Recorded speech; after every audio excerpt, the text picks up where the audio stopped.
말씀 같이 보겠습니다. 빌립보서 3장 10절로 14절입니다. 빌립보서 3장 10절로 14절 말씀. 다 같이 한 목소리로 10절부터 읽습니다. 시작. 내가 그리스도와 그 부활의 권능과 그 고난의 첨예함을 알고자 하여 그의 죽으심을 본받아 어떻게 해서든지 죽은 자 가운데서 부활에 이르려 하노니 내가 이미 얻었다 함도 아니요 온전히 이루었다 함도 아니라 오직 내가 그리스도 예수께 잡힌 바 된 그것을 잡으려고 달려가노라. 형제들아, 나는 아직 내가 잡은 줄로 여기지 아니하고 오직 한 일, 즉 뒤에 있는 것은 잊어버리고 앞에 있는 것을 잡으려고 푯대를 향하여 그리스도 예수 안에서 하나님이 위에서 부르신 부르심의 상을 위하여 달려가노라. 아멘. 빌립보서 3장을 살펴보고 있습니다. 빌립보서 3장에서 바울은 성령의 사람의 특징에 대해서 이야기하고 있습니다. 우리 지난주에 살펴봤듯이 성령의 사람은 부활과 고난에 참여하는 사람이다. 이런 여러 가지 특징을 특별히 유대 율법주의자들과 대조해 가면서 바울이 이야기하고 있습니다. 자, 오늘은 지난주에 이어서 12절과 14절을 통해서 바울이 이야기하고 있는 성령의 사람의 또 다른 특징, 다섯 번째 특징에 대해서 살펴보려고 합니다. 자, 우리 12절부터 14절 다시 한번 읽을까요? 자, 시작. 내가 이미 얻었다 함도 아니요 온전히 이루었다 함도 아니라 오직 내가 그리스도 예수께 잡힌 바 된 그것을 잡으려고 달려가노라. 형제들아, 나는 아직 내가 잡은 줄로 여기지 아니하고 오직 한 일, 즉 뒤에 있는 것은 잊어버리고 앞에 있는 것을 잡으려고 푯대를 향하여 그리스도 예수 안에서 하나님이 위에서 부르신 부름의 상을 위하여 달려가노라. 이 성령의 사람의 특징은 뒤에 있는 것은 잊어버리고 앞에 있는 것, 푯대를 잡으려고 달려간다는 거예요. 성령의 사람은 과거에 매여 있는 사람이 아니라 앞에 있는 소망을 향해서 달리는 사람이라는 것입니다. 다시 한번 기억하십시오. 성령의 사람은 과거에 매여 있는 사람이 아니라 앞에 있는 소망을 잡으려고 달려가는 사람입니다. 세상에는 세 종류의 사람이 있습니다. 과거를 잡고 사는 사람이 있고요, 현재를 잡고 사는 사람이 있고 미래를 잡고 사는 사람이 있습니다. 그 중에 성령의 사람은 과거도 아니고 현재도 아니고 미래에 사로잡혀서 미래를 붙잡고 그렇게 살아가는 사람입니다. 그래서 오늘은 과거를 잡는 사람, 또 현재를 잡고 사는 사람, 미래를 잡고 사는 사람, 이 세 종류의 사람을 살펴보면서 미래를 잡고 사는 성령의 사람은 어떤 사람인지 그 특징들에 대해서 좀 더 깊게 살펴보려고 합니다. 자, 먼저 과거를 붙잡고 살아가는 사람들이 있습니다. 과거를 붙잡고 살아간다고 하는 것은 과거의 원한이나 실패, 후회 등을 잡고 사는 사람입니다. 그런데 과거에 여러분 꼭 원한, 후회, 실패만 있는 게 아니고 좋았던 것도 있고 기쁜 것도 있고 감사한 것도 있잖아요. 그런데 과거를 잡고 사는 사람들 보면, 과거에 이렇게 집착하는 사람들을 보면 그 중에 좋은 것을 집착하는 사람은 거의 없어요. 항상 과거를 붙잡고 산다 했을 때는 원한이나 실패나 후회 등 이렇게 부정적인 것을 붙잡고 또는 그것에 붙잡혀서 그렇게 살아가지, 기쁘고 감사한 일, 그런 걸 붙잡고 살아가는 사람은 거의 없습니다. 왜냐하면 보통 이 긍정적인 것을 기억하는 사람은 과거를 붙잡는 것이 아니라, 긍정적인 것을 기억하는 사람은 그 긍정적인 기억을 발판 삼아서 앞으로 나가지 과거에 이렇게 집착하지 않아요. 그래서 과거의 긍정적인 것을 기억하는 사람은 보통 미래지향적인 사람들이 됩니다. 그러니까 이 미래지향적인 사람들의 특징은 뭐냐면 대부분 과거의 기억 중에서 긍정적이고 감사한 기억을 붙잡는 사람이에요. 그러니까 그 사람은 다 미래를 잡고 사는 사람이 돼요. 그래서 과거를 잡고 사는 사람은 어떤 거냐면 이 좋은 것, 긍정적인 기억이 아니라 실패했거나 후회했거나 원한이 있거나 그런 기억에 사로잡혀서 살아가는 사람을 의미합니다. 이유가 있습니다. 그 이유는 이 미래에 대한 기대가 없기 때문에 그런 것 같아요. 미래에 대한 기대가 없기 때문에. 그러니까 이 과거에 붙잡혀 사는 사람들은 미래에 대한 기대가 없어요. 그래서 과거에 붙잡혀서 살게 됩니다. 이 사람은 말이에요, 여러분. 그 사람의 기억은 선택적입니다. 그러니까 기억이라고 하는 건 선택하는 거지 우리가 모든 일을 다 기억하는 게 아니에요. 그렇죠. 예를 들어서 여러분 어저께 했던 일들을 분 단위로 다 기억한다. 그런 사람은 아무도 없어요. 어저께 일어나서 내가 제일 먼저 오른손을 올렸고 그다음에 왼손을 짚고 침대에서 일어나서 오른쪽 다리를 먼저 짚으면서 일어났다. 이런 거 기억해요? 아무도 기억하지 못합니다. 그러니까 우리가 나에게 일어났던 모든 일들을 다 기억하는 게 아니에요. 그 기억 중에서 선택하는 거예요. 무엇을 기억할지를 선택하는 거예요. 예. 만약 그렇지 않다면 우리의 아마 기억 용량을 초과해가지고서 이제 머리가 터져버릴 거예요. 그래서 기억이라고 하는 것은 내가 선택하는 거예요.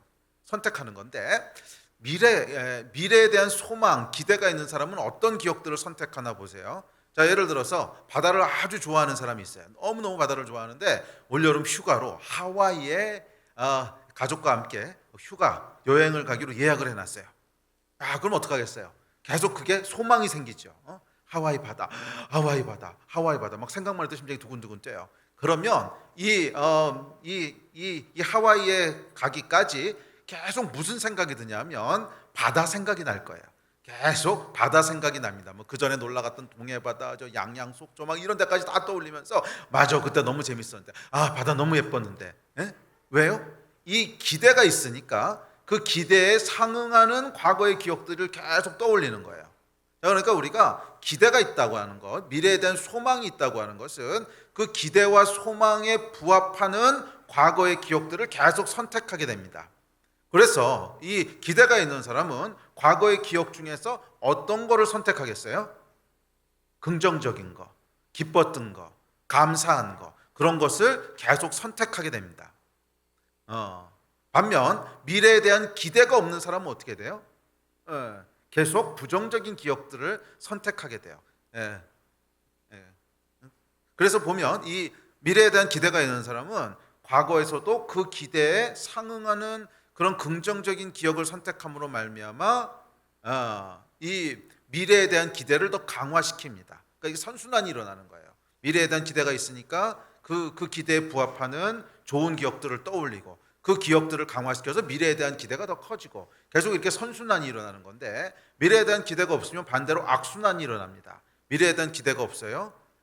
이제 그러다 보니까 과거에서도 부정적인 기억이 올라와요. 그럼 부정적인 기억을 잡고 사니까 미래에 대한 기대는 더 죽어요. 미래에 대한 꿈은 더 꾸지 않습니다. 계속 부정적인 생각만 올라오니까 미래에 좋은 일이 있을 것, 미래에도 내가 좋아하는 일이 일어날 것, 뭐 그런 거에 대한 기대들이 점점 좀 죽어가겠죠. 미래를 꿈꾸지 못하게 됩니다. 자, 그래서 이 과거를 붙잡고 사는 사람은 어떤 사람이냐면 과거의 부정적이었던 기억들을 붙잡고 사는 거예요. 원망, 그다음에 원한, 실패, 후회, 그런 것들을 기대하면서 삽니다. 그리고 그 중요한 이유가 뭐예요? 미래에 더 좋은 일이 일어날 거라고 하는 기대가 없기 때문에 그래요. 미래에 더 좋은 일이 일어날 거라고 하는 기대가 없기 때문에 과거의 부정적인 것들을 계속 붙잡게 됩니다. 그렇죠. 기대가 없으면 부정적인 것도 붙잡고 긍정적인 것도 붙잡을 수 있는데 기대가 있는 사람은 그 중에서 뭐를 붙잡아요? 계속 긍정적인 걸 더 많이 붙잡게 되는 거예요. 그래서 이것이 강화되는데 이 기대가 없으면 긍정적인 걸 더 많이 붙잡아야 될 이유가 없죠. 그러다 보니까 계속 속상했던 거, 잘 안 됐던 거, 후회하는 거, 그런 것들을 계속 떠올리게 됩니다. 이해가 되세요? 자, 기억하십시오, 여러분. 기억이라고 하는 것은 선택입니다. 모든 걸 다 기억하는 것이 아니고 선택적으로 기억하는 거예요. 그리고 어떤 기억을 선택할 건가 하는 것은 결국 미래에 대한 기대와 깊게 연결되어 있습니다. 미래에 대한 기대가 있는 사람은 긍정적인 기억을 선택합니다. 그리고 이 과거의 긍정적인 기억을 발판 삼아서 미래에 대한 기대를 더 강화시킵니다. 반대로 미래에 대한 기대가 없는 사람은 부정적인 기억을 선택하고 이 부정적인 기억에 사로잡혀서 더욱 미래를 꿈꾸지 못하고 과거에 묶여 삽니다. 그래서 과거를 잡고 사는 사람은 많은 경우 우울증을 앓게 되기도 합니다. 기쁜 생각은 없이 계속 우울한 생각만 돌아가니까 그렇게 되기도 합니다. 자, 그런데 이 과거를 잡고 사는 사람은 미래에 더 좋은 일이 일어날 것이라는 기대가 없다는 면에서 사실 하나님과의 신뢰를 짚어봐야 됩니다. 하나님과의 신뢰를 짚어봐야 돼요. 만약 정말 하나님에 대한 믿음이 있는 사람이라면 당연히 미래에 대한 기대가 생기게 돼 있어요. 그렇죠. 하나님께서 내일은 더 좋은 일을 하실 거야. 제일 좋은 것을 주신 하나님께서 나에게 오늘보다 나은 미래를 주실 거야. 이 하나님에 대한 신뢰가 있고 믿음이 있으면 미래에 대한 기대가 나오도록 돼 있단 말이에요. 그런데 미래에 대한 기대가 없다고 하는 것은 둘 중 하나입니다. 이 하나님에 대한 믿음이 없든지 아니면 하나님에 대해서 잘못된 왜곡된 이미지를 가지고 있든지. 자, 왜곡된 이미지라는 건 이런 거죠. 하나님께서는 그냥 화를 내시는 분이셔. 내가 잘못하면 벌만 하는 분이셔. 뭐 이런 잘못된 이미지. 좋은 것을 주시는 나의 아버지라고 하는 이미지가 아니라 잘못되고 왜곡된 이미지를 갖고 있든지. 근데 이 두 가지는 보통 붙어 다니죠. 그러니까 하나님에 대한 왜곡된 이미지를 갖고 있으면 당연히 하나님을 신뢰하지 못하죠. 그러니까 두 개가 붙어 다니긴 하는데, 하여간 신뢰하지 못하고 또 하나님에 대한 잘못된 이미지를 갖고 있을 때 우리는 미래에 대한 기대를 하지 못하게 됩니다. 미래에 좋은 일이 있을 거라고 하는 것을 기대하지 못합니다. 그러나 반대로 하나님을 신뢰하는 사람, 믿음이 있는 사람은 오늘보다 내일 하나님께서 더 좋은 일을 행하실 거라고 하는 기대가 생기는 거예요. 나에게 좋은 것을 주시고 최선의 것을 주시고 가장 큰 축복을 주신 하나님, 이 믿음이 있으면 미래에 대한 기대가 생기게 되고, 그래서 미래를 붙잡게 됩니다. 그 목사님 그래도 과거를 중요하게 생각하느냐 미래를 중요하게 생각하느냐는 건 좀 타고난 성격 차이도 있지 않을까요? 뭐 사람에 따라서 조금씩 다르지 않을까? 예를 들어서 담즙질인 사람은 미래지향적으로 살 거고, 점액이나 우울질인 사람은 조금 더 과거지향적, 그런 거 아닌가요? 뭐 그런 면이 조금은 있을 수 있는데, 그래도 성경은 그렇게 얘기하지 않아요. 성경 말씀 한번 보십시오. 오늘 본문인데 13절 14절입니다. 시작. 형제들아, 나는 아직 내가 잡은 줄로 여기지 아니하고 오직 한 일, 즉 뒤에 있는 것은 잊어버리고 앞에 있는 것을 잡으려고 푯대를 향하여 그리스도 예수 안에서 하나님이 위에서 부르신 부름의 상을 위하여 달려가노라. 여러분, 이게 성경의 명령이라는 거예요. 바울이 뭐라 그랬습니까? 성경이 뭐라 그랬어요? 뒤에 있는 것은 잊어버리고 앞에 있는 것을 잡으려고 달려간다 그랬어요. 뒤에 있는 것, 지나간 일들은 잊어버리고 앞에 있는 것, 소망과 미래를 잡고 달려간다는 거예요. 이게 여러분 성경의 명령입니다. 아멘. 그러므로 여러분, 과거를 잡고 사느냐 미래를 잡고 사느냐 하는 것은 성격 차이가 아니라 영적 차이예요. 성격 차이가 아니라 영적 차이예요. 하나님에 대한 신뢰가 있느냐, 믿음이 있느냐, 나에게 더 좋은 미래를 주실 거에 대한 하나님에 대한 믿음이 있느냐, 이 차이가 만들어내는 거예요. 아멘.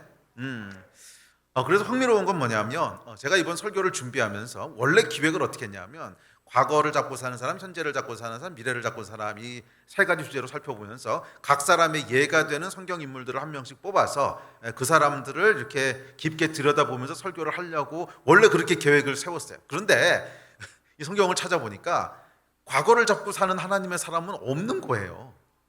아무리 찾아봐도 과거를 잡고 사는 하나님의 사람의 예를 찾을 수가 없는 거예요. 모든 하나님의 사람들은 다 미래를 잡고 살지 과거나 현재를 잡고 사는 예라고 하는 거를 찾을 수가 없었어요. 아직까지는 못 찾았어요. 혹시 제가 놓친 거 있다면 여러분 알려주세요. 과거를 잡고 사는 사람도 있었습니다. 아브라함도, 이삭도, 요셉도, 다윗도, 바울도, 하여간 모든 하나님의 사람들은 다 미래를 붙잡고 살아가지 과거를 붙잡고 살아가지 않더라고요. 그래서 결국 예를 한 명도 못 찾았습니다. 예를 들어서 이삭은 여러분 굉장한 트라우마가 있었던 사람입니다. 모리아산에서 아빠가 자기를 묶어놓고 죽이려고 칼을 들잖아요. 여러분, 이게 얼마나 큰 트라우마였을까 생각해요. 아마 평생 잊기 힘든, 평생 치유되기 힘들 만한 트라우마입니다. 아마 자다가도 악몽 꾸면서 이렇게 진땀 흘리면서 일어나고 막 그랬을 만한 트라우마죠. 분명히 이 아주 비극적이고 충격적인 기억이 이삭의 삶에 영향을 미쳤을 것 같은데, 놀랍게도 이삭의 인생을 보면 이때 이야기를 한 번도 하는 걸 들어본 적이 없어요. 한 번도 그때 이야기를 리마인드하고 있지 않아요. 그냥 꾹꾹 속으로 눌러놨나 보다. 아니요, 여러분, 꾹꾹 속으로 눌러놨으면 뭔가 이 사람의 인격에 영향을 미쳐야 되는데, 이삭은 오히려 굉장히 온유하고 굉장히 평화롭고 그런 사람으로 묘사됩니다. 그러니까 이삭은 여러분 과거에 별로 잡혀있지 않아요. 그 트라우마 같은 기억에 별로 잡혀있지 않고 오히려 미래의 소망을 붙잡고 살아갑니다. 그렇죠. 또 요셉은 어떻습니까? 요셉은요, 형들에게 배신을 당해서 이제 팔려가죠.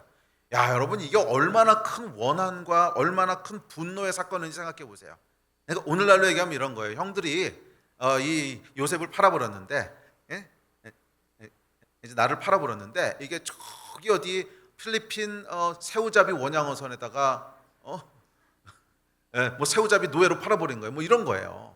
다시는 돌아올 수도 없는 곳에, 다시는 돌아올 수 없는 곳에, 노예처럼 맞으면서 일해야 되는 곳에, 그곳에 그냥 팔아 넘긴 거예요. 말도 안 통하는 곳에. 여러분, 이게 얼마나 이 막 분노와 그러지 않겠어요? 평생 여러분 일을 갈며 살지 않겠습니까? 평생 일을 갈며 살지 않겠어요? 예. 또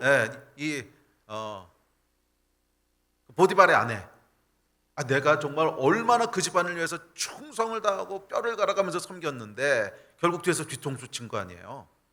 뒤에서 뒤통수 친 거 아니에요? 평생에 한 화병 걸릴 만한 사건이었을 것입니다. 그런데 만약에 요셉이 이 기억에 잡혀 살았다면 분명 그는 우울증으로 삶을 마감했을 겁니다. 그러니까 이게 어떻게 해결할 수 있는 일이 아니잖아요. 이 우울증과 화병으로 삶을 마감했을 거예요. 그런데 참 놀랍게도 요셉의 이야기에도 단 한 번도 이 과거를 언급하는 게 없어요. 단 한 번도 이 과거를 언급하는 게 없어요. 그러니까 예를 들어서 보디발의 집에서 배신을 당해가지고 그 감옥에 들어가요. 그럼 감옥에서 그 사람들 붙잡고 내가 말이에요 이렇게 원통한 일을 당했고 뭐 이렇게 하소연이라도 그런 기록이 하나도 없어요. 오히려 요셉은 가는 곳마다 사람들에게 참 너무 좋은 사람이네, 너무 인격도 너무 좋은 사람이 칭찬받아서 다 총리로 세워졌지 한 번도 이 사람이 뭐 우울증에 걸렸다거나 공황장애에 걸렸다거나 이런 기록이 없어요. 한 번도 언급하지 않습니다. 요셉도 여러분 과거는 기억하지 않았어요. 과거를 잡고 사는 사람이 아니에요. 과거에 무슨 일이 일어났든지 간에 요셉에게는 소망이 있는 거예요.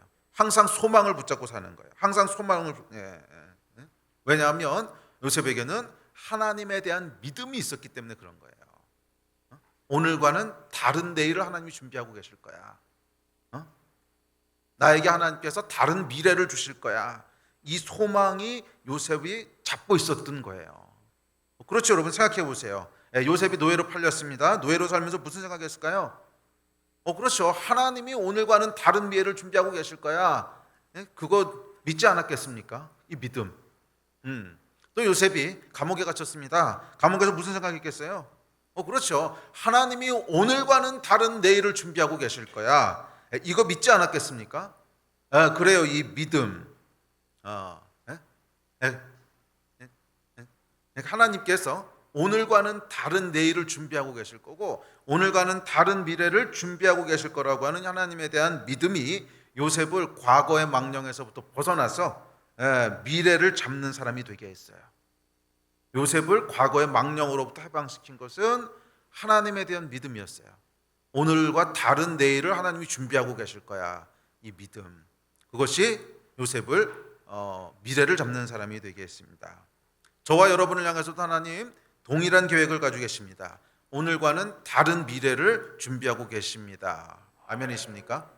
저와 여러분을 향해서 하나님은 오늘과는 다른 미래를 준비하고 계십니다. 아멘? 이거 믿으셔야 됩니다. 이 믿음이 저와 여러분을 과거의 망령으로부터 벗어나서 미래를 잡는 그런 하나님의 사람으로 바꿔줄 것입니다. 이게 여러분 성령께서 하시는 일이에요. 이게 성령께서 하시는 일이에요. 성령이 우리 안에 거하시면 뭘 하냐 하면 하나님에 대한 믿음과 소망을 주시는 거예요. 믿음, 소망, 사랑. 믿음, 소망, 사랑. 이 세 가지가 뭐예요? 그러니까 영적인 생활의 가장 기초를 이루는 거잖아요. 믿음, 소망, 사랑. 이것이 우리의 신앙의 가장 근저를 이루는 것인데 성령께서 우리 안에 거하시면 성령의 사람은 하나님에 대한 믿음을 가지게 됩니다. 믿음을 가지게 돼요. 그렇지, 하나님이 실수가 없으시지. 또 성령이 내 안에 거하시는 사람은 소망을 가지게 됩니다. 그렇지, 우리 하나님께서 다른 일을 행하시지, 새 일을 행하실 거야. 지금과는 다른 일을 행하실 거야. 소망을 가지게 됩니다. 그래서 성령께서 우리 안에 거하시게 되면 그 사람은 이 믿음과 소망으로 인하여 과거로부터 벗어나게 되고 미래를 잡게 됩니다. 과거에 트라우마가 있었어도 이 트라우마는 어떻게 벗어나는 거예요? 믿음으로 벗어나는 거예요. 내가 이해할 수 없지만 하나님은 완전하셔. 하나님은 실수가 없으셔. 이 믿음이 있을 때 과거의 트라우마로부터, 이삭도 트라우마로부터, 요셉도 그 끔찍한 기억으로부터 벗어나게 되죠. 성령이 우리 안에 거하시면 우리는 과거의 망령으로부터 벗어나게 돼요. 성령이 우리 안에 거하시면 우리는 미래를 소망하게 돼요. 그래서 성령의 사람은 항상 과거를 잡는 것이 아니라 미래를 잡는 사람입니다. 그래서 제가 성경을 연구하면서 이 과거를 잡고 있는 성경의 예는 한 건도 발견을 못한 거예요. 과거를 잡고 사는 사람은 한 건도 발견을 못하겠어요. 모든 하나님의 사람들은 뭐를 잡고 살아요? 미래를 붙잡고 살아요. 과거는 잊어버려요. 이게 성령의 사람의 특징인 줄 믿습니다. 두 번째, 현재를 잡고 사는 사람이 있습니다. 현재를 잡고 사는 사람이란 모든 관심이 현재에 있어요. 모든 관심이 현재에 있습니다. 이 현재를 잡고 사는 사람은 또 두 부류로 나눠지는데, 첫째는 현재의 감정, 현재의 느낌을 중요하게 생각하는 감정주의자 또는 낭만주의자가 있고, 둘째는 현재에 충실한 현실주의자가 있습니다. 그런데 이 두 사람 다 공통적으로 말년에 가보면 끝은 별로 좋지 않을 거예요. 왜냐하면 현재만 충실하고 미래를 준비하지 않았거든. 그래서 뒤에 가면 후회하게 됩니다. 첫 번째 종류의 사람은 감정주의자입니다. 이 감정주의자는 뭐냐면 자기 감정이 중요한 사람이에요. 지금 감정이 중요한, 지금 느끼는 감정이 제일 중요한 사람이에요. 자, 이 사람은 과거가 어찌됐든 미래가 불안하든 말든 현재가 평안하고 좋으면 오케이예요. 현재가 평안하고 좋으면 오케이예요. 그러니까 이 사람은 한마디로 얘기하면 대책 없는 사람이에요. 아마 재정적으로도 빚을 많이 지게 될 가능성이 높고요. 더 큰 문제는 자기는 행복할지 모르는데 주변 사람은 엄청 힘듭니다. 그렇죠, 여러분. 이런 사람과 같이 있어 보면 자기는 행복할지 몰라요. 근데 아무 대책이 없는 사람이거든. 지금 감정만 좋으면 오케이인 거예요. 그러니까 이런 사람과 같이 있으면 그 주변 사람들은 고생을 엄청 합니다. 그러니까 남편이 이러면 아내는 고생을 바가지로 할 거고요. 아내가 이러면 남편은 고생을 바가지로 할 거예요. 왜냐하면 그 사람이 책임져야 될 것까지 다 주변 사람이 책임져야 되는 거예요. 그러니까 이 사람은 어떤 사람이냐면 마치 이 사냥꾼에게 쫓기던 타조가 조그마한 구멍에다가 이렇게 고개만 탁 집어넣고 I'm safe, 난 안전해 라고 생각하는 거하고 똑같은 거예요.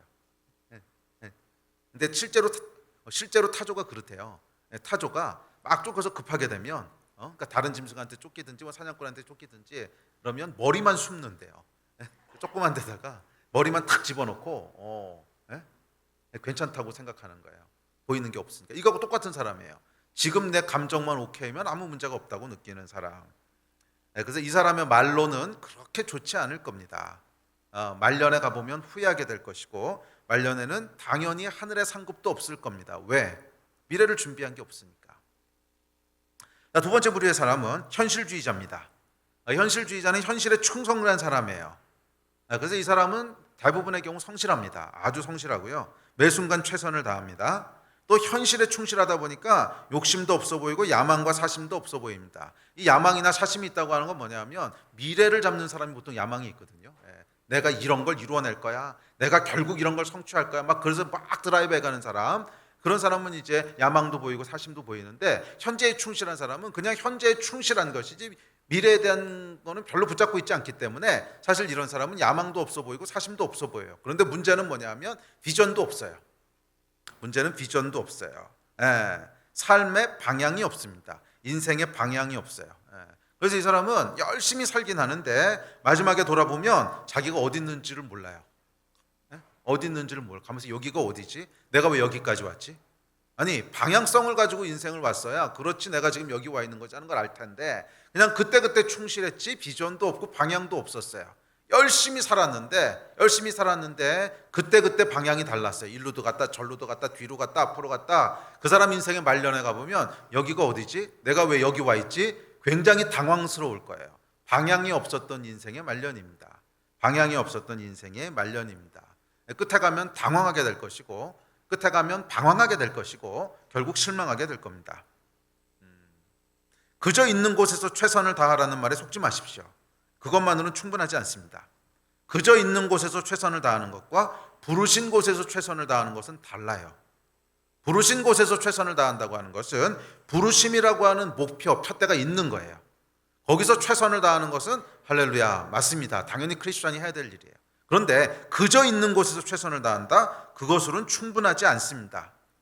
그것으로는 충분하지 않아요. 성경은 이렇게 얘기합니다. 다음 구절 읽어봅시다. 시작. 그러므로 나는 다름질하기를 향방 없는 것 같이 아니하고 싸우기를 허공을 치는 것 같이 아니하며. 성경은 다름질하되 방향 없이 하지 말라는 거예요.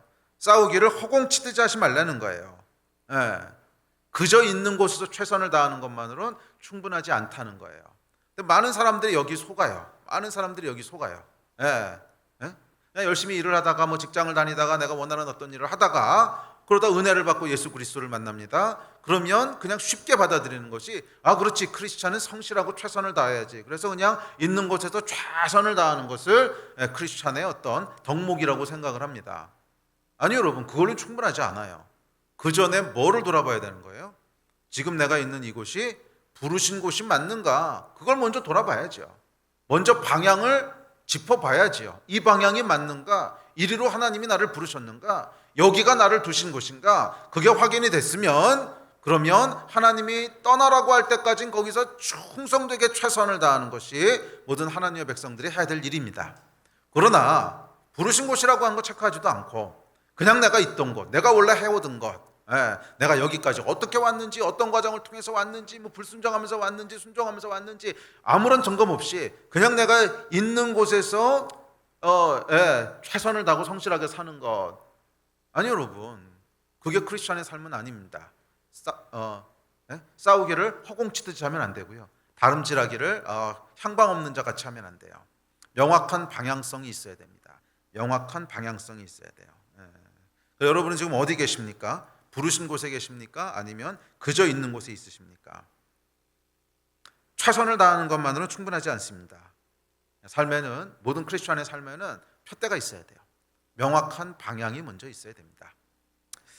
마지막으로 세 번째, 미래를 잡는 사람이 있습니다. 미래를 잡는 사람. 사도 바울이 여기 속한 사람이었죠. 과거는 다 지나간 건데 어쩌라고. 과거는 잊어버려. 이것이 바울의 고백이었습니다. 뒤에 있는 것은 잊어버리고, 뒤에 있는 것은 잊어버리고. 이미 지나간 사건은 어떡하라고요? 이미 시간은 흘러갔는데 시간을 되돌릴 수도 없어. 뭐 사건을 바꿀 수도 없어. 이미 지나간 건 지나간 거다. 그래서 잊어버린다. 이게 바울의 고백이에요. 뒤에 있는 것은 잊어버리고. 성령의 사람은 과거가 아니라 미래를 잡습니다. 성령이 우리 안에 거하시면 소망을 준다 그랬죠. 하나님이 행하실 일에 대한 소망을 줍니다. 그리고 이 소망은 궁극적으로 어떤 거예요? 영원한 하나님의 나라, 다시 오실 예수 그리스도, 영원한 천국, 완성될 하나님의 나라.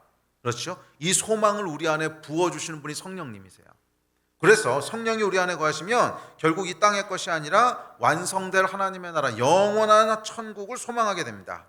그래서 20절 말씀에 보면 성령의 사람은 그 시민권이 하늘에 있다고 얘기해요. 그 시민권이 하늘에 있다고 얘기합니다. 땅의 일은 뭐예요? 지금 현재와 과거의 일이에요. 하늘은 미래에 있을 거죠. 아직 우리에게 도래하지 않았죠. 우리는 지금 어디 살아요? 땅에 살고 있어요. 그러니까 과거에 일어났던 기억도 땅의 일이고 지금 현재 내가 겪고 있는 일들도 땅의 일이에요. 그런데 성령께서 우리 안에 임하시면 이 땅이 아니라 하늘의 일을 소망하고 바라보게 하는데 이 하늘은 뭐예요? 앞으로 다가올 일이에요. 미래의 일이에요. 소망이에요. 그래서 성령이 거하시는 사람은 땅의 일이 아니라 하늘의 일을 소망함으로 말미암아 결국 미래를 붙잡는 사람이 돼요.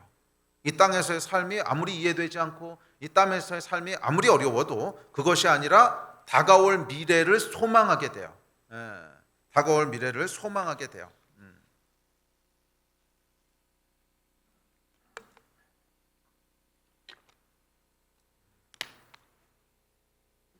이 몰트만이라고 하는 아주 유명한 20세기의 신학자는 기독교의 핵심은 소망이라고 그랬어요. 소망이라고 했어요. 왜냐하면 이분은 이제 유럽에서 독일 분인데 1차 대전, 2차 대전을 다 겪었던 분이거든요. 근데 전쟁 가운데 보니까 너무 현실이 비극적인 거예요. 너무 현실이 비극적이고 지나온 과거를 보니까 전쟁으로 다 폐허가 된 나라, 또 수많은 사람들의 죽음, 뭐 이런 거 보고 자랐으니까 얼마나 절망적이겠어요. 그런데 그걸 보고 있으면 우리 출구가 없다는 거예요. 복음의 핵심, 기독교의 모든 핵심은 뭐냐면 소망이라는 거예요. 지금과는 다른 내일, 새 일을 행하실 거야. 오늘은 이렇지만 내일은 주님께서 다른 일을 행하실 거야. 그 소망이 결국 복음의 핵심이라는 거예요. 맞아요, 여러분. 성령이 거하는 사람은 항상 소망을 바라보게 돼 있어요. 항상 미래를 바라보게 돼 있어요. 하늘의 것을 바라보게 돼 있어요. 만약 여러분들이 땅의 것, 현재에만 집착하고 있다면, 현재에만 잡혀 있다면 내 삶에 정말 성령님이 역사하시는가를 한번 짚어보셔야 돼요. 성령이 역사하면 과거와 현재를 붙잡고 있지 않습니다. 성령이 역사하는 사람은 항상 소망을 꿈꿔요. 항상 내일은 하나님이 다른 일을 행하실 거야. 항상 내일은 다를 거야를 꿈꾸게 됩니다. 그게 성령이 일하시는 사람입니다. 물론 모든 미래지향적인 사람이 다 하나님의 사람이라는 뜻은 아닙니다. 그냥 선천적으로 그렇게 태어나는 사람들도 있어요. 보통 담즙질들, 또 비저너리들, 뭐 그런 사람들은 선천적으로 하여간 미래지향적일 수 있는데, 성령이 역사하는 미래를 잡는 사람들과 이런 사람들은 다릅니다. 두 가지 면에서 다른데, 첫째는 하나님이 하실 내일을 믿기 때문에 기도한다는 점에서 달라요. 그냥 타고난 미래지향적인 사람들은 그냥 막연한 낙천이에요. 막연한 낙천적인 생각이에요. 그렇지만 하나님의 사람은 그 사람이 담즙질이든 우울질이든 뭐든 관계없이 하나님에 대한 믿음 때문에 미래가 다를 것을 기대하는 거예요. 두 번째는 이 땅의 미래를 넘어서 영원한 미래를 소망한다는 점에서 달라요. 이 땅의 미래를 넘어 영원한 미래를 소망한다는 점에서 달라요. 당연한 낙천주의자, 그냥 타고난 낙천주의자들은 이 땅에서의 일이 잘 될 걸 기대하는 거예요. 내일은 다를 거야. 그렇게 기대하지만 하나님의 사람, 성령으로 인하여 미래를 잡는 사람은 이 땅의 것이 아니라 영원한 하나님의 나라를 궁극적으로 소망해요. 이 두 가지 점에서 다릅니다. 자, 어찌되었든 여러분, 지나간 일 잊어버리십시오. 아멘.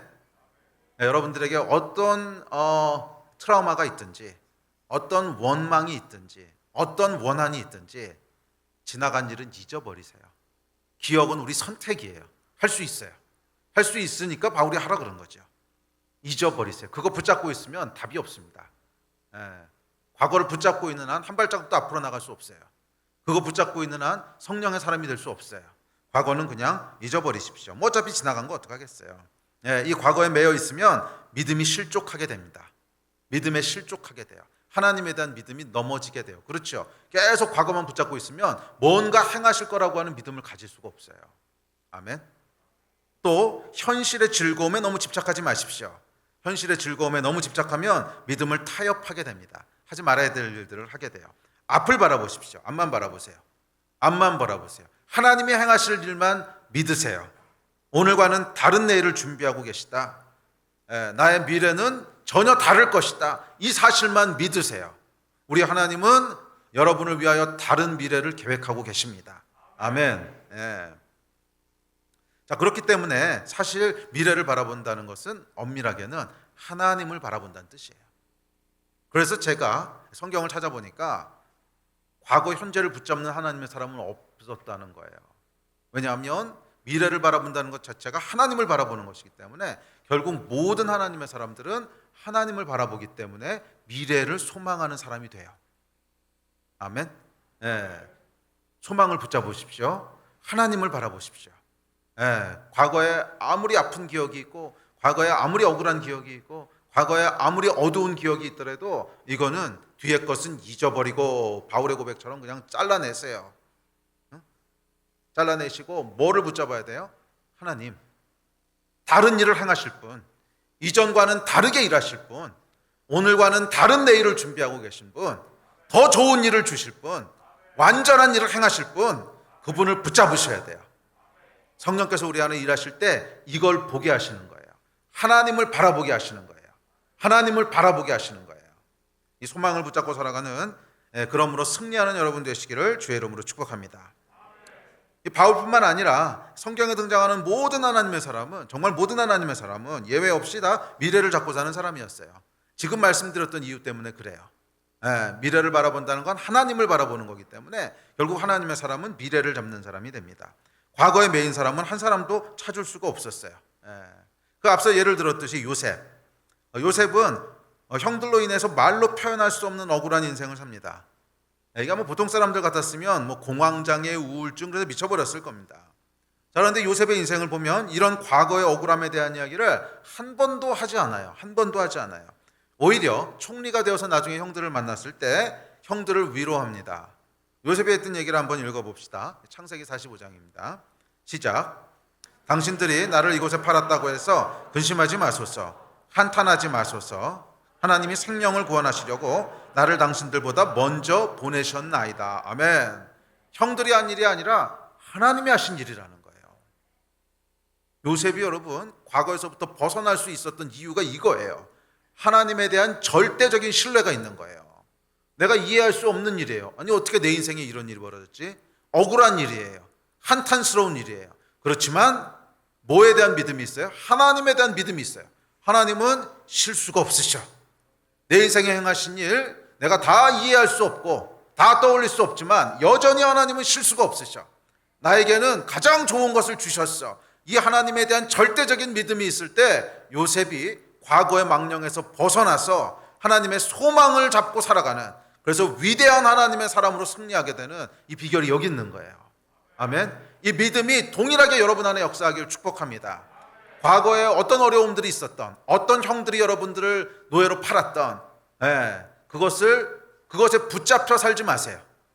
그것으로 원망을 삼지 마세요. 하나님 앞에 나아가세요. 하나님은 실수가 없으세요. 하나님은 완전하세요. 지금은 내가 이해할 수 없지만 이 일을 통해서 놀라운 미래를 계획하고 계세요. 아멘이십니까? 이걸 여러분 믿으셔야 돼요. 형들이 나를 팔아버린 그 사건은 내가 이해할 수도 없고 소화할 수도 없는 사건이지만 여전히 하나님께서는 실수가 없으세요. 이 하나님에 대한 믿음, 절대적인 믿음이 있을 때 우리는 과거에서부터 벗어나서 미래를 소망하게 되는 거예요. 나는 이해할 수 없지만 결국 이해할 수 있는 날이 올 거야. 지금은 이해할 수 없지만 결국 하나님은 이 일을 통해서 제일 좋은 것을 우리 인생 가운데 주실 거야. 이 믿음이 요셉을 하나님의 사람이 되게 한 거예요. 우울증과 공황장애가 될 수 있을 만한 그런 상황에서 빼내오셔서 과거의 망령으로부터 해방시키셔서 미래를 잡는 사람이 되게 했습니다. 여러분, 결국 과거로부터 해방돼서 미래를 잡는다고 하는 것은 하나님과의 관계에서 결정되는 거예요. 하나님에 대한 믿음. 과거에서부터 벗어나는 것도 하나님에 대한 믿음이고 미래를 소망하는 것도 하나님에 대한 믿음이에요. 과거의 상처, 실수가 없으십니다. 요셉이잖아요. 실수가 없으십니다. 완전하십니다. 이 믿음이 과거로부터 해방하는 것이고 미래에 대한 소망, 하나님께서 오늘보다 나은 내일을 주실 거야. 이 믿음, 나를 향한 복된 미래를 계획하고 계셔. 지금보다 더 좋은 일이 일어나게 하실 거야. 이 하나님에 대한 신뢰, 그것이 소망을 잡게 하는 거예요. 그래서 과거에서부터 벗어나는 것도 미래를 잡는 것도 다 뭐예요? 하나님에 대한 믿음에서부터 시작되는 거예요. 하나님에 대한 믿음. 아멘. 다윗도 마찬가지였습니다. 사무엘하 12장에 보면 다윗이 밧세바와 불륜을 통해서 아이를 낳습니다. 근데 하나님께서 이 아이를 치셔서 데려가시죠.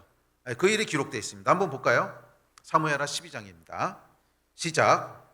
나단이 자기 집으로 돌아가니라 우리아의 아내가 다윗에게 낳은 아이를 여호와께서 치심에 심히 앓는지라. 다윗이 그 아이를 위하여 하나님께 간구하되 다윗이 금식하고 안에 들어가서 밤새도록 땅에 엎드렸으니 그 집의 늙은 자들이 그 곁에 서서 다윗을 땅에서 일으키려 하되 왕이 듣지 아니하고 그들과 더불어 먹지도 아니하더라. 그 아이가 죽으니라. 그러나 다윗의 신하들이 아이가 죽은 것을 왕에게 아뢰기를 두려워하니 이는 그들이 말하기를 아이가 살았을 때 우리가 그에게 말하여도 왕이 그 말을 듣지 아니하였나니 어떻게 그 아이가 죽은 것을 그에게 아뢰 수 있으랴. 왕이 상심하리로다 함이라. 다윗이 그의 신하들이 서로 수군거리는 것을 보고 그 아이가 죽은 줄을 다윗이 깨닫고 그의 신하들에게 묻되 아이가 죽었느냐 하니 대답하되 죽었나이다 하는지라. 다윗이 땅에서 일어나 몸을 씻고 기름을 바르고 의복을 갈아입고 여호와의 전에 들어가서 경배하고 왕궁으로 돌아와 명령하여 음식을 그 앞에 차리게 하고 먹은지라. 그의 신하들이 그에게 이르되 아이가 살았을 때에는 그를 위하여 금식하고 우시더니 죽은 후에는 일어나서 잡수시니 이 일이 어찌 됨이니까 하니 이르되 아이가 살았을 때에 내가 금식하고 운 것은 혹시 여호와께서 나를 불쌍히 여기사 아이를 살려주실는지 누가 알까 생각함이거니와 지금은 죽었으니 내가 어찌 금식하랴. 내가 다시 돌아오게 할 수 있느냐. 나는 그에게로 가려니와 그는 내게로 돌아오지 아니하리라 하니라. 이 다윗은 여러분 철저하게 미래를 잡고 사는 사람이었어요. 철저하게 미래를. 아이가 아직 살았을 때는 하나님께서 살려주실지도 모른다고 하는 미래가 있잖아요. 이 미래를 붙잡았기 때문에 기도하고 금식하는데 이 아이가 딱 죽고 나니까 바로 그 생각을 정리합니다. 바로 일어나서 뭐예요? 옷을 갈아입고 기름을 바르고 왕궁에 들어가서 음식을 먹으며 일을 시작합니다. 이 여러분, 자식이 죽었다고 하는 것은 인간이 겪을 수 있는 제일 큰 고통이에요. 제일 큰 고통이에요. 부모님들은 아실 거예요. 자기가 죽는 것보다 더 힘들어요. 아이가 죽는다고 하는 것은 부모가 겪을 수 있는 제일 큰 고통이고 가장 큰 트라우마인데, 이 사건 앞에서도 다윗은 미래를 붙잡습니다. 과거를 붙잡고 있지 않아요. 이 슬픔과 고통을 붙잡고 있지 않아요. 그래서 그 신하들이 물어봅니다. 아니, 아이가 살아있을 때는 금식하고 그렇게 통곡하시더니 이제 아이가 죽었는데 이제 괜찮으십니까? 그러고 물어보는 거죠. 그랬더니 다윗이 이렇게 대답합니다. 지금은 죽었으니 내가 어찌하랴? 금식한다고 죽은 아이가 돌아오겠느냐? 다윗은요, 철저하게 미래를 잡고 사는 거예요. 이 어마어마한 고통과 슬픔 앞에서도 과거는 과거다. 살아있을 때는 내가 하나님의 살려주실 거라고 하는 미래를 소망하면서 붙잡았지만 지금 죽었는데, 지금은 죽었으니 내게로 돌아오지 아니하리라. 과거는 그냥 과거로 돌리는 거예요. 그리고 미래를 붙잡습니다. 다윗도 여러분 철저하게 미래를 잡고 산 사람이었습니다. 자, 그런데 여러분, 다윗이 이렇게 할 수 있었던 비결이 있습니다. 비결이 20절이에요. 20절 같이 읽어볼까요? 시작. 다윗이 땅에서 일어나 몸을 씻고 기름을 바르고 의복을 갈아입고 여호와의 전에 들어가서 경배하고 왕궁으로 돌아와 명령하여 음식을 그 앞에 차리게 하고 먹은지라. 다윗이 여러분 제일 먼저 한 일이 뭐예요? 자식이 죽는, 어떻게 보면 인간이 겪을 수 있는 가장 큰 고통 앞에서 제일 먼저 했던 것은 통곡하고 울고 원망하고 한 게 아니었어요. 그 가장 큰 고통 앞에서 제일 먼저 한 것은 옷을 갈아입고 기름을 바르고 여호와의 전에 들어가 여호와를 경배한 거예요. 할렐루야. 여호와 하나님 앞으로 나아가 딱 하나님을 대면하고 하나님을 예배한 거예요. 이게 여러분 다윗을 하나님의 사람이 되게 한 거예요. 많은 경우 여러분 우리가 왜 과거의 망령에 붙잡혀 사는 줄 압니까? 그 과거의 기억을 하나님 앞으로 가져간 적이 없어서 그래요. 과거의 기억을 가지고 하나님 앞으로 나아간 적이 없어서 그래요. 그냥 그 고통스러운 기억을 나 혼자 계속 반복하면서 강화시키는 거예요. 슬픔을 강화시키고 원한을 강화시키고 그러다 보니까 거기 사로잡혀 버리는 거예요. 다윗은 달랐어요. 다윗은 이 기억을 가지고 제일 먼저 한 게 뭐냐면 큰 비극적인 사건이잖아요. 정말 소화하기 힘든, 살아가면서 겪는 가장 큰 고통, 트라우마가 왔는데 이 트라우마 앞에서 제일 먼저 했던 것은 1초도 망설이지 않고 딱 옷을 갈아입고 바로 하나님 앞에 나아가서 여호와 전에 나아가서 하나님을 경배합니다. 그 경배할 때 여러분 뭐가 일어나는 거예요? 성령이 임하시는 거예요. 그 성령이 임하셔서 무엇을 주시냐면 믿음을 주시는 거예요. 지금은 내가 다 이해할 수 없지만 아이를 살리고 죽이신 것은 하나님의 주권입니다. 그리고 하나님은 실수가 없으십니다. 아멘. 이게 여러분 예배거든. 이 예배를 통해서 우리가 무엇을 붙잡을지가 결정되는 거예요. 내가 지금은 다 이해할 수 없지만, 지금은 마음이 슬프고 어렵지만 하나님은 실수가 없으십니다. 내 인생을 향한 모든 하나님의 계획은 완전하십니다. 어디서? 여호와의 전에서, 여호와의 전에서 여호와를 경배함으로 내 안에 있는 모든 기억들을 여호와 앞에 올리는 거예요. 올려드리는 거예요. 이게 여러분 과거로부터 자유케 되었던 다윗의 비결입니다. 저와 여러분도 똑같습니다. 왜 우리 안에 과거로부터 헤어나오지 못하는 과거의 망령이 있는가? 이걸 들고 여호와 하나님 앞에서 쇼부 본 적이 없어요.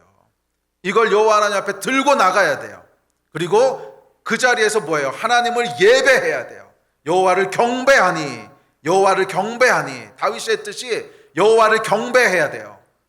비록 내가 이해할 수 없는 상황 가운데 있고 비록 내가 큰 고통과 슬픔 가운데 있지만 여호와 하나님은 실수가 없으십니다. 여호와 하나님은 완전하십니다. 그때 뭐예요? 성령께서 우리 안에 역사하셔서 믿음을 주시는 거예요. 믿음을 주시는 거예요. 완전하셔.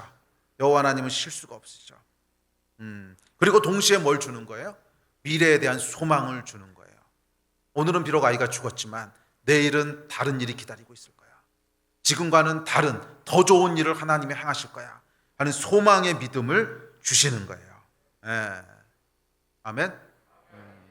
24절 25절입니다. 이어지는 구절인데요. 자, 24절 25절을 읽읍시다. 시작.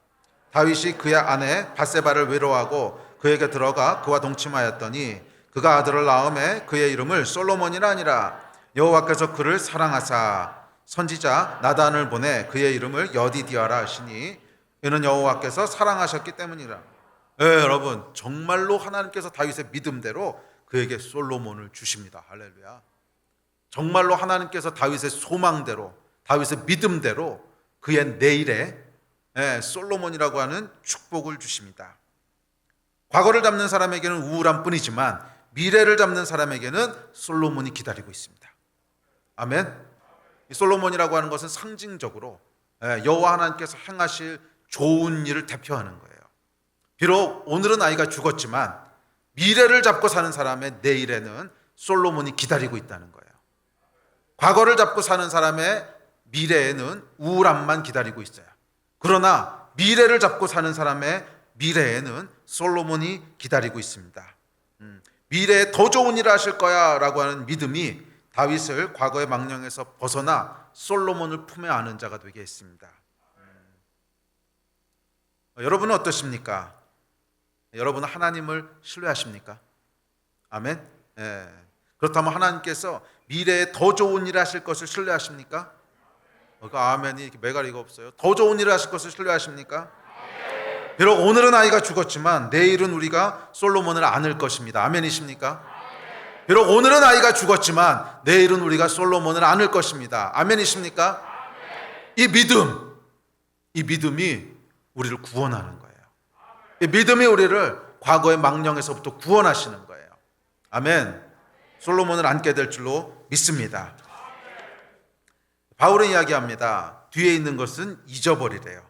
뒤에 있는 것은 잊어버리고, 과거는 여러분 잊으십시오. 죽은 아이는 여러 가지를 대표할 수 있습니다. 우리 삶 가운데 기억하기 싫은 기억들을 대표할 겁니다. 아마 다윗의 인생에서 가장 기억하기 싫은 기억이 뭡니까? 이 기억이었을 거예요. 그래요, 여러분. 이 아이는 여러분 우리 삶 가운데 실패, 원망, 뭐 그런 것들을 대표합니다. 제가 아는 친구 한 명은 아주 공부를 잘하는 친구였는데 딱 고3 때 아버지 사업이 망했어요. 정말로 집도 없어서 이게 떠돌아다닐 정도로 망했어요. 그래서 이 친구가 결국 대학을 못 갔어요. 근데 이 친구가 평생의 한이에요. 평생의 한. 뭐 그런 게 이제 죽은 아이일 수 있죠. 아니, 그때 그 일만 일어나지 않았어도. 뭐 그런 거. 뭐 입시에서의 실패, 사업이 망한 거, 배신으로 인한 상처, 나의 죄로 인한 비극. 뭐 이 모든 게 죽은 아이가 대표적으로 상징하고 있습니다. 그런데 여러분, 성경은 뭐라 그러는 거예요? 죽은 아이는 잊으라는 거예요. 죽은 아이는 잊으라는 거예요. 이 요셉과 다윗은 여러분 조금 결이 다릅니다. 요셉은 여러분 형들에 대한 그런 억울함이 있는 거죠. 내 죄가 아니고 형들에 대한 억울함이에요. 그것도 잊어버리라고 얘기하지만 다윗에게 이 어린아이는 어떻게 보면 내 죄의 결과예요. 이것도 사실은 쉽지 않아요.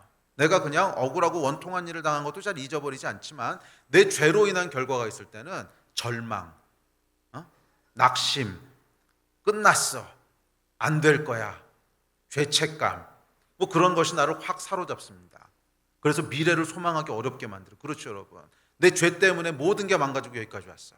내 죄 때문에 모든 게 다 망가지면서 내 인생이 여기까지 나락으로 떨어졌어. 그러면 여러분 그 다음에는 소망을 갖기가 참 어렵습니다. 그렇죠. 이게 무슨 내가 억울한 일을 당할 거면 믿음이라도 발휘할 텐데, 순전히 내 잘못 때문에 지금 여기까지 온 건데 거기서 어떻게 소망을 잡겠어요? 죄책감, 절망, 자책, 낙심 뭐 이런 게 나를 확 사로잡죠. 그런데 하나님은 뭐라 그러시냐면 요셉의 형들이던 다윗의 아이던 상관없다는 거예요. 과거는 다 잊으라는 거예요. 비록 다윗의 잘못으로 말미암아 이 아이가 죽음에 처하게 됐지만 그럼에도 불구하고 하나님께서는 나도 그거 기억하지 않으니까 너 기억하지 마, 이 얘기하시는 거예요. 나도 너의 죄를 기억하지 않을 거야. 이게 성경의 말씀이거든요. 나도 너의 죄를 기억하지 않을 거야. 죄가 동에 서에서 먼 것 같이 나도 너의 죄를 기억하지 않을 거야. 그러니까 너도 기억하지 마. 과거는 그냥 과거일 뿐이에요. 이게 여러분 하나님의 은혜 아닙니까? 요셉의 억울함이든 다윗의 절망과 죄책감이든 상관없다는 거예요. 과거는 그냥 과거로 돌리라는 거예요. 과거는 과거로 돌리라는 거예요. 과거는 모두 잊으라는 거예요. 죽은 아이는 여러분 잊으십시오. 죽은 아이는 잊으십시오. 그게 비록 여러분의 죄 때문에 죄로 말미암은 실패와 죄로 말미암은 비극이었다고 할지라도 잊으십시오. 이미 벌어진 일 어떡하자고. 이미 벌어진 일 어떡하자고요. 과거로 돌아가서 내가 뭐 되돌릴 수도 없는 거고 잊으라는 거예요. 우리 하나님은 소망의 하나님이시지 과거의 하나님이 아니세요. 네? 아멘. 우리 하나님은 산 자의 하나님이시지 죽은 자의 하나님이 아니세요. 이미 지나간 일들의 하나님이 아니시라는 거예요. 그것이 나의 죄든 다른 사람의 죄든 억울함이든 죄책감이든 상관없어요. 그냥 잊으세요. 기억은 선택이에요. 그냥 기억하지 마십시오. 예, 뭐 기억한다고 어쩌라고요. 그 아이가 내게로 돌아올 수 있는 것도 아닌데, 예? 뭐 그때로 돌아가서 다시 바로잡을 수 있는 것도 아닌데, 그거에 사로잡혀 있는 것은 결국 과거의 사람이 되게 합니다. 잊으세요. 의지적으로 잊으세요. 기억은 선택입니다. 선택할 수 있습니다. 예? 형들의 억울함이든, 예? 다윗의 죽은 아이든, 하여간 하나님께서는 다른 내일을 주실 거예요. 믿는 자들에게 다른 내일을 허락하실 거예요. 오늘과는 다른 미래를 주실 거예요. 할렐루야. 예. 그리고 여러분, 미래를 잡으십시오. 바울의 두 번째 메시지예요. 첫 번째는 과거를 잊어라. 뒤에 있는 것은 잊어버리고, 두 번째 앞에 있는 것을 잡으려고 미래를 잡으십시오. 이것도 여러분 선택입니다. 의지적으로 과거를 잊어버리고 미래를 잡으십시오. 과거 잡고 있어봐야 아무 쓸데 없습니다. 아니 어떡하라고. 이미 지나간 일인데. 이미 지나간 일인데 시간을 되돌릴 수도 없고 죽은 아이가 내게로 돌아올 수도 없고 그 과거 잡고 있어봐야 달라질 것이 하나도 없습니다. 이미 일어난 일을 어쩌라고요. 우리의 영혼만 병들 뿐입니다. 우리의 마음만 병들 뿐입니다. 그건 이미 지나갔어요. 예? 그리고 우리 하나님께서는 새 일을 행하실 거예요. 새 일을 행하실 거예요. 믿으십시오. 심지어 여러분의 죄로 인한 비극이라 할지라도 마찬가지예요. 주님께서는 새 일을 행하실 거예요. 아이의 죽음은 다윗의 죄로 인한 비극이었어요. 그럼에도 불구하고 하나님께서 새 일을 행하셨어요. 솔로몬. 하나님께서는 여러분을 향한 놀라운 미래를 가지고 계십니다. 믿으십시오. 아이고 이렇게 하면 해가지고서 믿으십시오. 좀 크게 해봐요. 믿으십시오.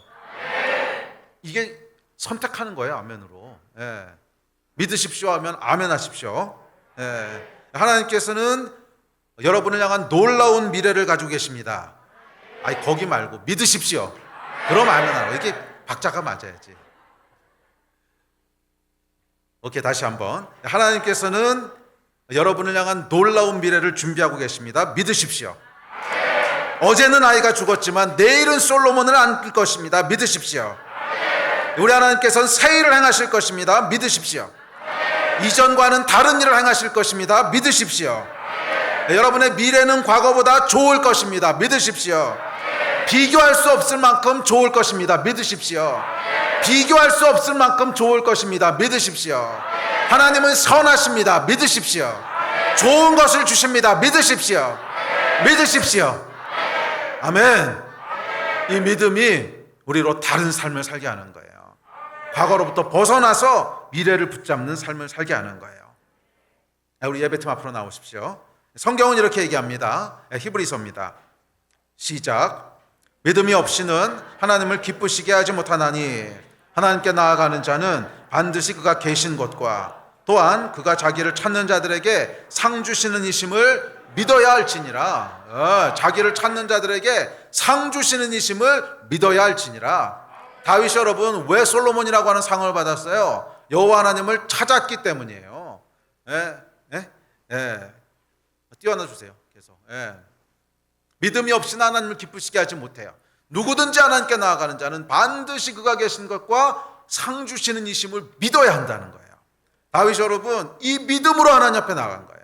상 주시는 이심을 믿음으로 하나님 앞에 나아갔을 때 그에게 과거를 지우시고 솔로몬이라고 하는 상을 주시지 않으셨습니까? 저와 여러분의 인생도 똑같습니다. 누구든지 하나님 앞에 나아가는 자는, 누구든지 하나님을 예배하는 자는 그가 계신 것과 그가 자기를 찾는 자들에게 상 주시는 이심을 믿어야 해요. 여호와 하나님은 상 주시는 분이세요.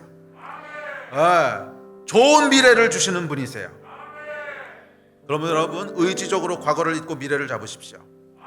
안 되면 도움을 구하십시오. 기도라도 하십시오. 주님 도와주십시오. 내가 믿나이다. 나의 믿음 없음을 도와주십시오. 네? 그렇게 외쳤던 아이 아빠처럼 도움을 구하세요. 주여 내가 믿습니다. 네? 나의 믿음 없음을 도와주십시오. 나로 믿어지게 하여 주십시오. 여호와 하나님의 실수 없으심을 믿어지게 하여 주시고 상 주심을 믿어지게 하여 주십시오. 구하세요. 네, 이 믿음이, 이 기도가 이전과는 전혀 다르게 여러분의 삶을 이끌 거예요. 이전과는 완전히 다른 삶을 살게 될 것입니다. 뒤에 있는 것은 잊어버리십시오. 설령 이해가 안 되더라도 괜찮아요. 잊으십시오. 내 죄 때문에 그랬더라도 괜찮아요. 잊으십시오. 우리 하나님은 실수가 없으십니다. 우리 하나님은 상 주시는 분이십니다. 계획이 있으시겠지. 믿으세요. 다른 미래를 준비하고 계시겠지. 믿으세요. 네. 앞에 있는 것 하나님의 계획을 바라보십시오. 오늘은 아이가 죽었지만 내일은 여러분의 품에 솔로몬을 안게 될 것입니다. 아멘. 우리 일어나서 기도합시다.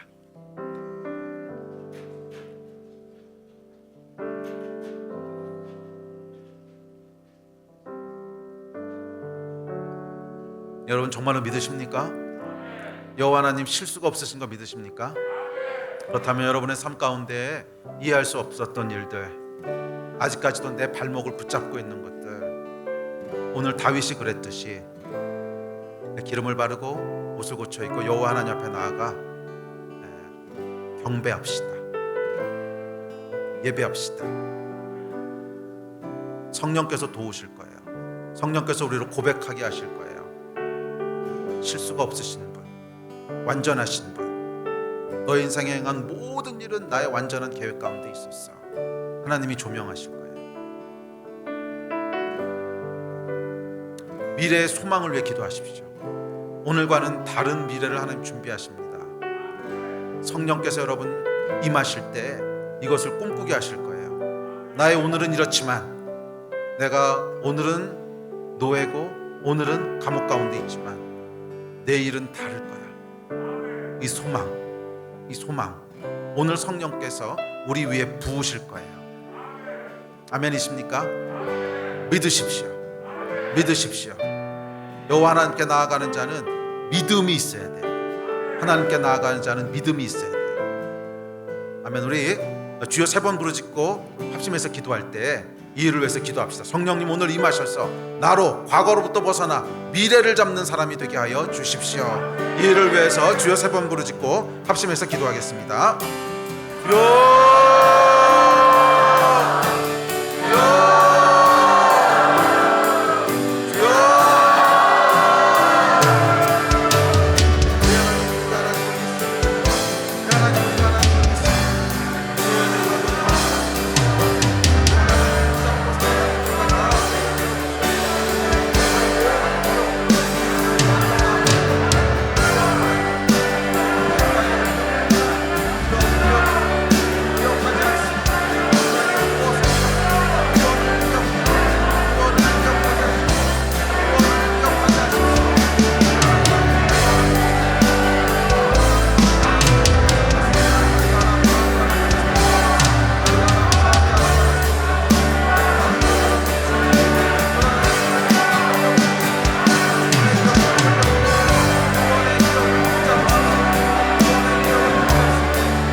우리가 믿습니다.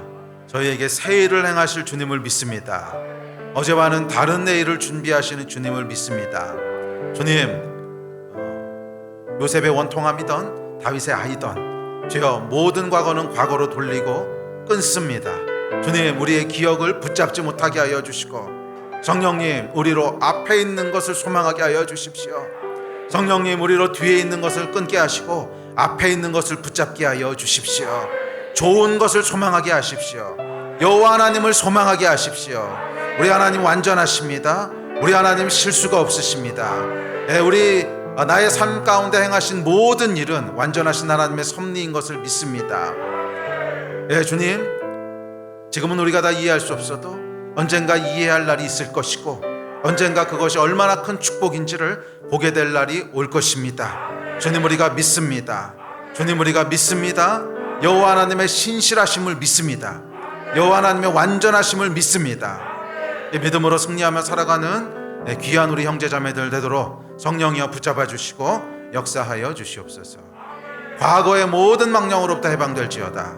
과거의 모든 트라우마와 모든 원한과 모든 슬픔으로부터 자유케 될지어다. 주를 바라볼지어다. 주만 바라볼지어다. 예수께서 행하신 일을 소망할지어다. 그 일을 행하실 주님을 믿습니다. 주 예수 그리스도의 이름으로 감사하며 기도했습니다. 아멘. 아멘.